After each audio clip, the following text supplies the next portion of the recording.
Hi, I'd like to thank you for your interest in Mountain Mike's products today and go ahead and give you a quick lesson on how to mount some antlers, both harvested and naturally shed antlers.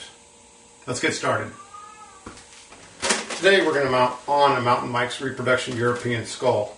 The mounting procedure is exactly the same for the skull plate, but just for ease we'll do this one first. We'll do it up and let you guys see how it looks. The first set we're going to do today is a set of small drop tine, nice trophy buck, not overly heavy, but on a skull plate. So we're going to go ahead and do that one. We'll have to cut those off. First off, we're going to have to remove this material. I like to cut them exactly flush with the burr. That makes a really nice installation, a nice application. We're going to remove this now. I'm going to use a Sawzall just faster. You can use a hacksaw or anything. It works. Just made this to get it off.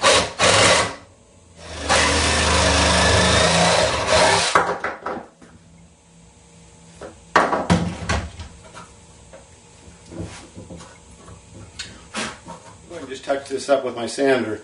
If you don't have a sander, file works just as well. You don't have to worry about too much. This is actually quite good, and you'll do good enough.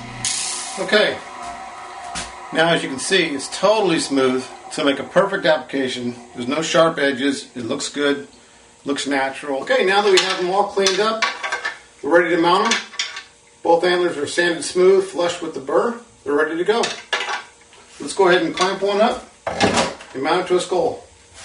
That's going to be a pretty good spot. Now once we get it drilled and screwed, we can actually spin it, we can actually turn it a little bit. We can get it to be a real natural look. As long as you get it pretty darn close to start with, you're going to be in good shape.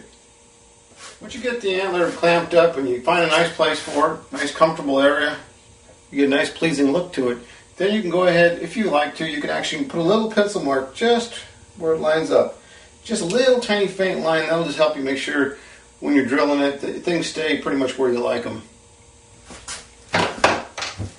Now you'll need a 3/16 drill bit. I'll go ahead and run my drill bit in, make sure it's following the curve of the antler, and go ahead and start drilling. Okay, now you've got your hole drilled, you're ready to install your screw. Go ahead and open your package, get your screw out, go ahead and line it up with your pencil marks, put your screw in, and go ahead and screw it in. As you can see, you've got one side done. And now you can go ahead and do the other side.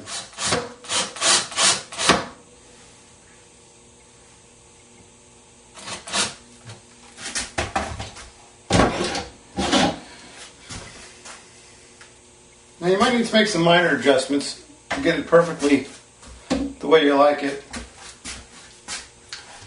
But here's the skull plate with the two antlers installed.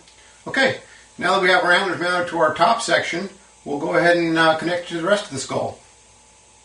Just put it on top. Fits right and tight, nice and snug, fits good.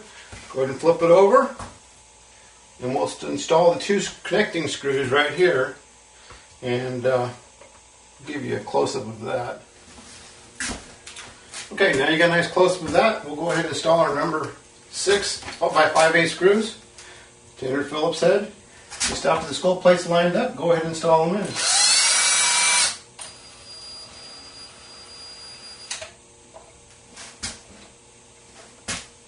You don't need to over tighten them, just snug them up is all you need to do. Matter of fact, these I like to use just a hand screwdriver. It just makes it easier not to over tighten them. There's no reason to torque them down, you just want them nice and snug. Okay, now you have it. It's a finished European mount. Typically, I would say somebody in their first one, to mount one up, I would say it should take less than a half an hour. I do them now in about 5 minutes, but then again I've been doing them for quite a while. So it's a pretty simple process. If you're going to talk about boiling out a skull and bleaching it, you're talking about a full day, hours and hours of boiling. And I've done a lot of those too, but I came up with this idea thinking it's going to be a lot easier for people and a lot more user friendly.